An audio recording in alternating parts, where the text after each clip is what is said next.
Imagine you're preparing for your physiotherapy entrance or licensing exam. You open your books, look at 4 years of BPT subjects, and immediately wonder, where do I even start? Should you begin with anatomy, orthopedics, neuro, or electro?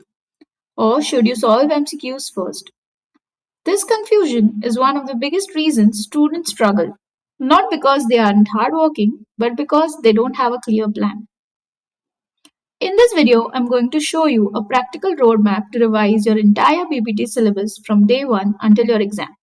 Whether you're preparing for an MPT entrance exam, a licensing exam like DHA or Prometric, or simply want to strengthen your fundamentals, this strategy will help you study in a more organized and efficient way.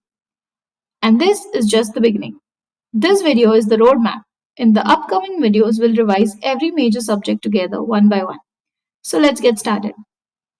The first mistake most students make is revising according to the university years. They think I'll finish first year subject, then second year, then third year, and finally the fourth one. That approach works for university exam, but entrance and licensing exams don't ask questions according to your academic year. They ask questions based on important concepts and clinical application. That's why your revision should be based on subject weightage and clinical relevance, not the order in which you studied during college. Instead of trying to study everything equally, focus first on the subjects that consistently contribute the highest number of questions. I divide the preparation into 4 simple phases. Phase 1 is building your foundation. Phase 2 focuses on the clinical subjects. Phase 3 covers the supporting sciences, and Phase 4 is all about revision, mock tests, and exam practice. Let's look at each phase. Now, Phase 1 is your foundation. This is where you build concepts that will help you understand almost every clinical subject later. The first subject is anatomy, and don't try to memorize every page of your textbook. Instead, focus on high yield topics. Learn the brachial plexus and lumbosacral plexus thoroughly. Understand common nerve injuries and the muscle they affect. Know important ligaments of the knee, shoulder, and ankle. Revise cranial nerves and major sensory and motor pathways. A useful technique is to draw these structures from memory instead of repeatedly reading them. Next comes biomechanics and kinesiology. Master gait analysis. Learn the stance phase, swing phase, and common gait deviations.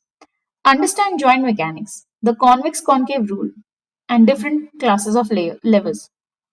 These concepts appear repeatedly in entrance and licensing exams and also help you understand musculoskeletal physiotherapy more effectively. Once your foundation is ready, move to phase 2, the clinical subjects. This is where you'll spend most of your study time because these topics carry the highest weightage. Start with orthopedics. Focus on fracture management, healing, complications, orthopedic special tests, and manual therapy concepts. Don't just memorize them. Understand why a test is performed, what structure it stresses, and how to interpret a positive result. Next is neurology. Study stroke syndromes, spinal cord injuries, Brunstrom stages, the ASIA scale, and common neurorehabilitation approaches like PNF and NDT. These topics are frequently tested and are essential for clinical reasoning. Then move to cardiorespiratory physiotherapy. Lung pulmonary functional test, arterial blood gas interpretation, postural drainage positions, breathing exercises, and the basics of ICU physiotherapy. These concepts are often considered difficult, but with proper revision, they become highly scoring topics. Phase 3 includes supporting sciences. These subjects usually have fewer questions, but they are exactly scoring opportunities. Study electrotherapy by understanding currents, indications and contraindications, Rio-based chronaxy, and the principle behind different modalities, instead of simply memorizing the parameters. Then revise exercise physiology. Know the energy systems, cardiovascular responses to exercise, VO2 max, and exercise prescription principles. Finally, don't ignore research methodology and biostatistics. Now let's talk about how your daily schedule should look. Here's a simple example. Spend your first study session on core subjects like anatomy and biomechanics. Use your second session for clinical subjects such as orthopedics and neurology. Reserve another session for solving MCQ, from the topics you've studied that day. Finally, before sleeping, spend 30 to 45 minutes revising your notes or flashcard. Remember, revision is what transfers information into long-term memory. Your weekly plan can also be simple.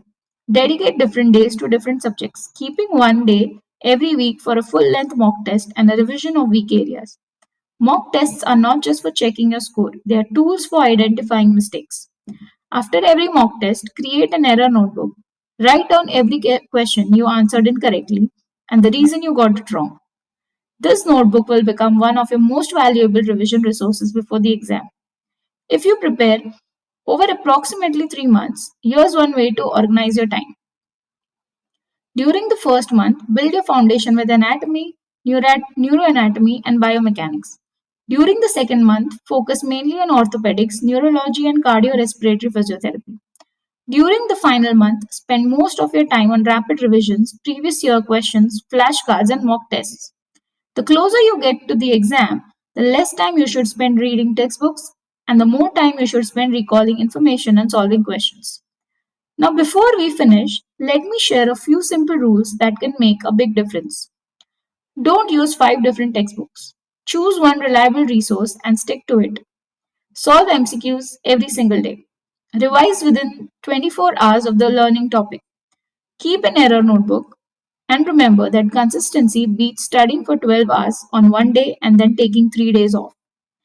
Even 3 to 4 focused hours every day can produce excellent results if you are consistent.